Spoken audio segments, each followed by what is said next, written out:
बात कही, प्रणाम किया परीक्षित ने सबके चरणों में, उन सब ने आशीर्वाद दिया, वो तो चले गए। परीक्षित जी महाराज गुरु के सानिध्य में रहे और गुरु के सानिध्य में रहकर हमेशा यज्ञ करते थे। क्या करते थे? अच्छा, अपने अपने घर पे भी हवन होता है कि नहीं? रोज हवन होता है, निश्चित हवन होता है सबके घर।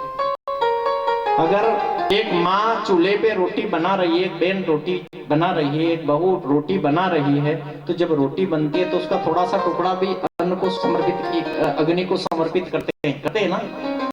अच्छा, अभी के नहीं करते होंगे, पर पहले की माताएं, अच्छा चाय भी थोड़ी चूल्हे में डालते, सुबह सुबह की चाय बनती थी ना, किसको समर्पित करते थे?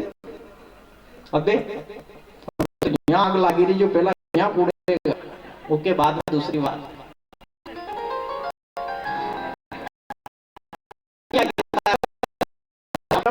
अपन सुबह उठे, मुंह धोया, अपन चूल्हा लगाया, चाय बनाई, पर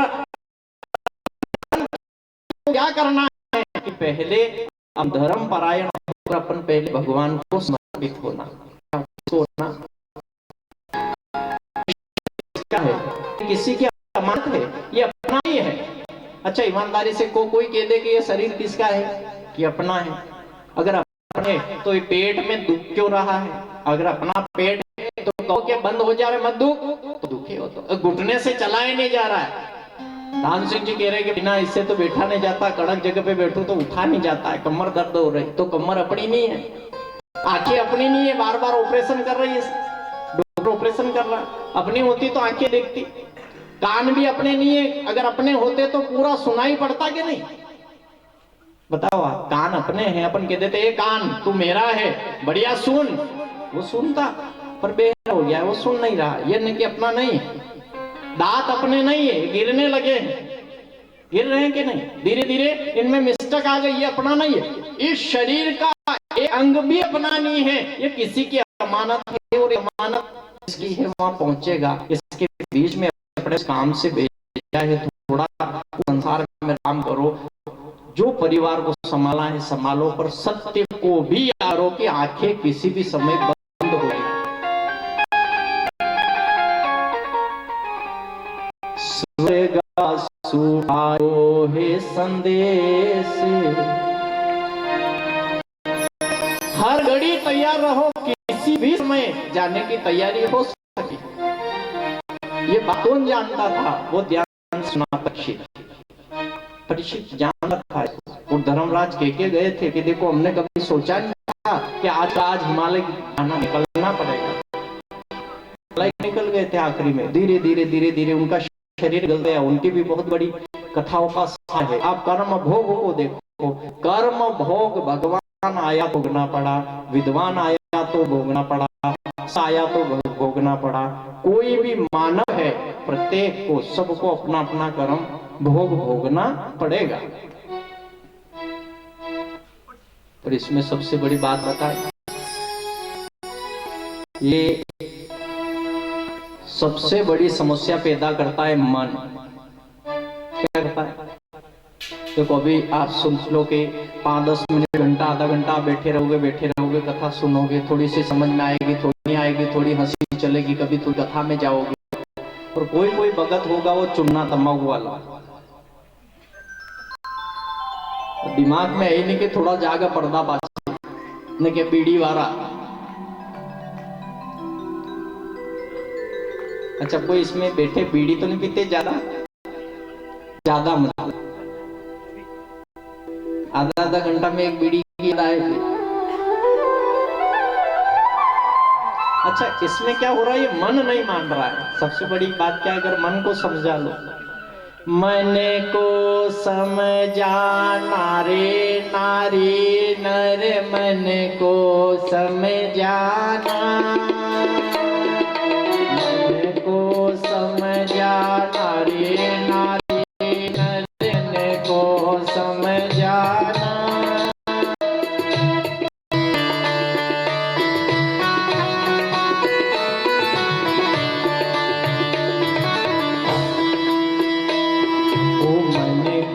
समझाना रे नारी नर,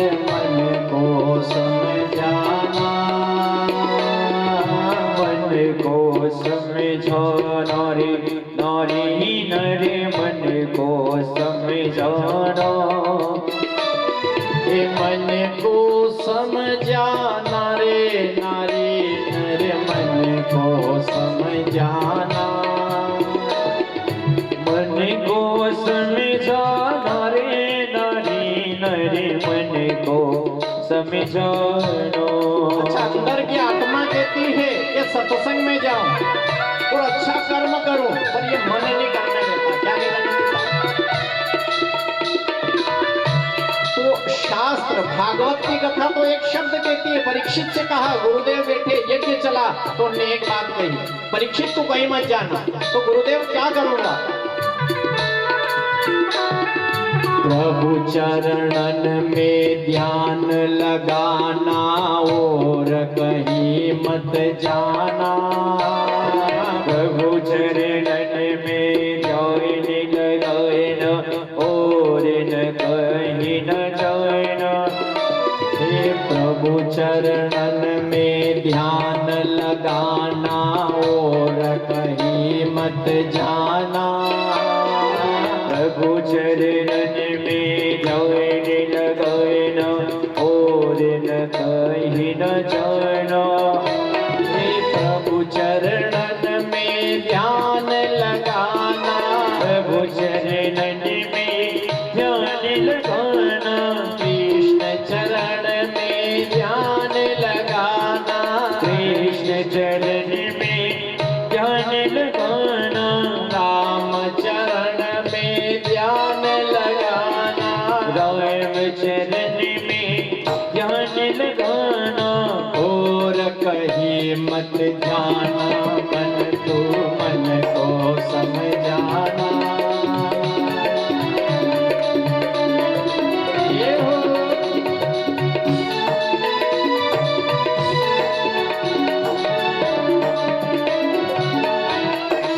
ओ मन को समझाना रे नारी नर मन को समझाना, मन को समझाना रे नारी नर मन को समझाना, को समझाना रे नारी नर मन को समझाना। ये हो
समझाना रे नारी नरे मन को समझाना,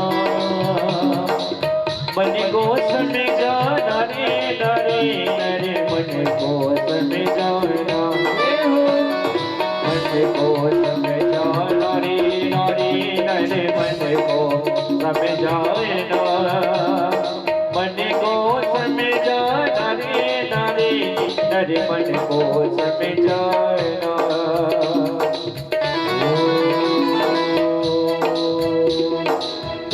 कहते हैं संतों, जो संसार है माया को दल दल, जो संसार हो माया उथल पर, जो संसार है माया को दल दल, जो संसार माया उथल पर, जो संसार है माया को दल दल, जो संसार माया को दल दल क्या है? ये माया का दलदल है।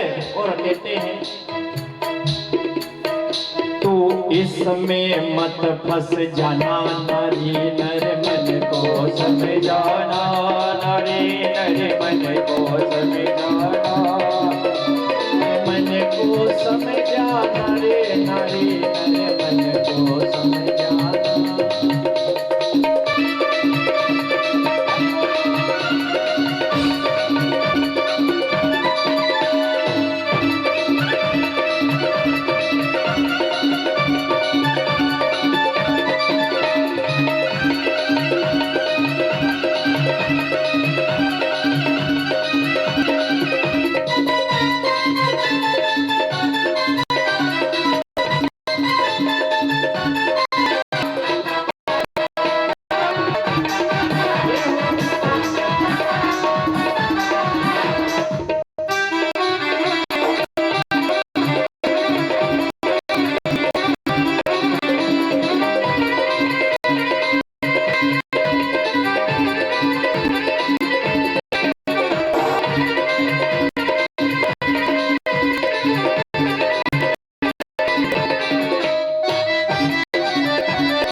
भगवान की जय हो।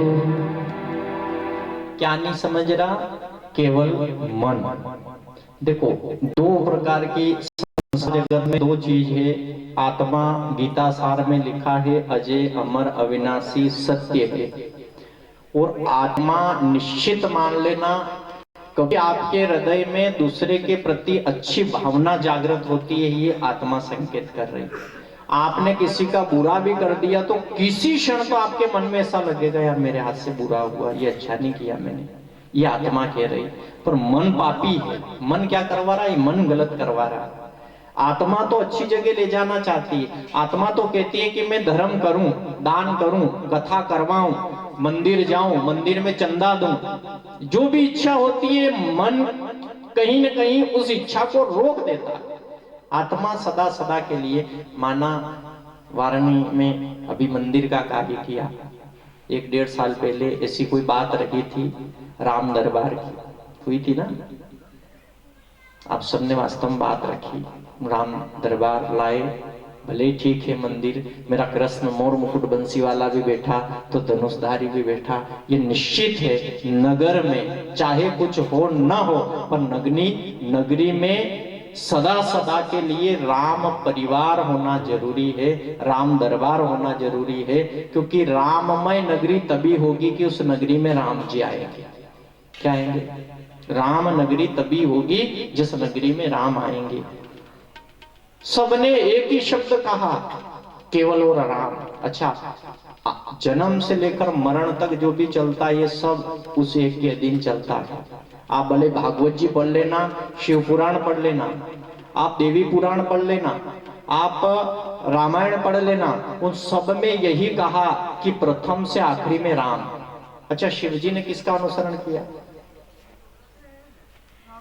एक राम दशरथ का बेटा, एक राम घर घर में लेटा, एक राम का जगत पसारा और एक राम जगत से न्यारा। उस राम की बात हो रही है जिस राम को ब्रह्मा भी पूजते हैं, विष्णु भी पूजते हैं और महेश भी पूजते हैं। इसमें विष्णु भगवान को भी अलग कर दिया। ऐसा मत समझना कि विष्णु का अवतार राम, नहीं। ब्रह्मा भी जिसको पूजते हैं, विष्णु भी जिसको पूजते हैं, शिव भी जिसकी पूजा करते हैं, उस राम की हम बात कर रहे हैं। और वही संकेत ये भागवत पुराण कर रही है कि जीवन में राममय बनना है। क्या बनना है?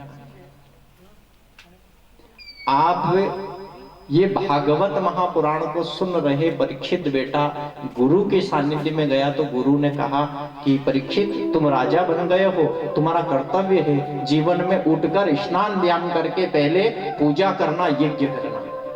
ये पहला धर्म है। आज भी सबके घर में जो चूल्हा चल रहा है ये यज्ञ है। क्या है? अच्छा, ये यज्ञ नहीं होता तो उनको बताओ, आप मसान में क्या अग्नि नहीं जला सकते? घर से एक हांडी में जो मरता है एक चाणे पे कंडे पर, जागती क्यों ले जाते बताओ आप? ये क्या है, क्या नियम है, क्यों बनाया है? ये शास्त्र में इसका क्या निदान है? ये कंडा क्यों ले जाया जाता है? ये अग्नि क्यों ले जाई जाती? क्या अग्नि मानी मिले? अगर घर पे चूल्हा चला रहे, स्पेशल अग्नि जागती तो स्पेशल घर पे भी करनी पड़ रही, कोई पहले से जागती नहीं होती? होती क्या? रोता जा रहा है, उस बहू के आंखों में आंसू आ रहे और जागती कर रही है, उसी जागती को मसाण में ले गए। इतने लोग रहते थे, छाणे वहां भी ले जा रहे, कंडे वहां भी पहले से ले जा रहे, वहां पड़े रहते हैं, उसी कंडे जागती कर लेना, यहां से ले जाते क्यों है? तो आप सुनना, जहां गुरुदेव ने कहा कि जीवन में सर्वप्रथम इस तन का शुद्धि कर कर कर आप यज्ञ करना, और यज्ञ में बहुत सारा नियम बना रखा है, बहुत सारे वो जो जैसे समाज की बात नहीं करेंगे, कोई एक अलगपन या आर्य समाज, यहाँ आपके यहाँ है क्या कोई आसपास में आर्य समाज? गुरुदेव कौलाल जी नहीं है? हाँ, उसमें भी एक नियम दिया। अच्छा, आर्य समाज, स्वामी विवेकानंद का नाम सुना होगा। स्वामी विवेकानंद ने इस भारत भूमि पे जो एक कर्तव्य निष्ठ होकर जो ज्ञान दिया था, उस ज्ञान के अनुसार वो कार्य रहा, और उसमें एक नियम बनाया सबके लिए कि जो इस समाज से जुड़ेगा पहले घर पे हवन करेगा।